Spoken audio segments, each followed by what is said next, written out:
Daniel chapter 10. Friday, God began to just really work in my heart on this chapter and on situations. I don't know if you heard the end of this week, the Prime Minister's address to the Knesset, Benjamin Netanyahu. But let me share with you what he said. As God appears to Daniel, he tells him about days of great conflict. In fact, if you look in verse 1 of Daniel chapter 10, the vision is about great conflict. We live in a day of great conflict. There's great conflict around the world today.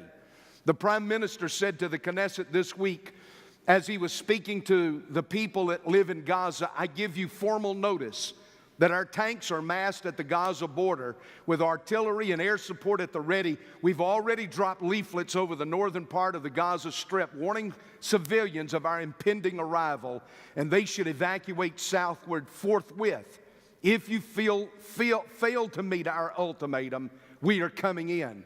And with God's help, this time we will not leave. Every centimeter of land that we conquer will be annexed to Israel so that there will never be another attack launched against our civilians from there. And then he included this. To the rest of the world, he can't hear you guys, so listen to what he said. Israel has tired of your ceaseless chidings that we should show restraint. When you have your entire population under constant missile fire from an implacable enemy whose stated goal is to murder every man, woman, and child in your land, then you can come and talk to us about restraint. Until then, we respectfully suggest you keep your double standards to yourself.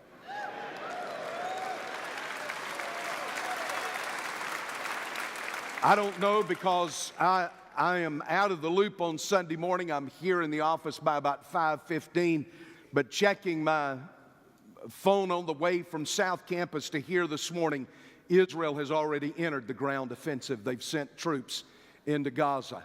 These are serious days.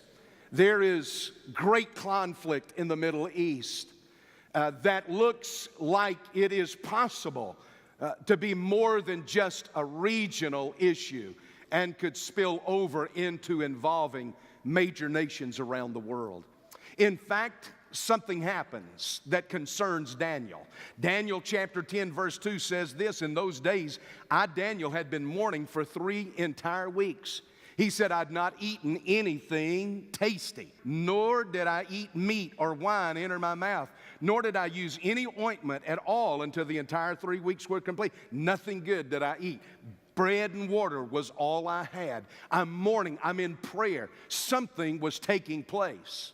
What was taking place was this, is that those Jews who had gone back into the land, back to the land God gave them, back to the land God promised them, there were those that had filled in. Whenever there's a vacuum, when Israel was taken out, there were those that flooded in and took their place. Whenever there's a vacuum in anything, somebody moves in and fills that vacuum. Something moves in and fills that vacuum. There were those that moved in to begin to fill that vacuum there. We would call them, in the New Testament, Samaritans. In our day, we may very well call them Palestinians. Do you begin to see some of history right here? You begin to see what's taking place? 1948, the Jews come back, and ever since then there has been nothing but war, because there are those that were there that filled in that vacuum for the last 2,000 years, and they've said this is our land. But the fact of the matter is, God gave it to the Jew. Like it, not like it, lump it, doesn't matter. God gave it to them.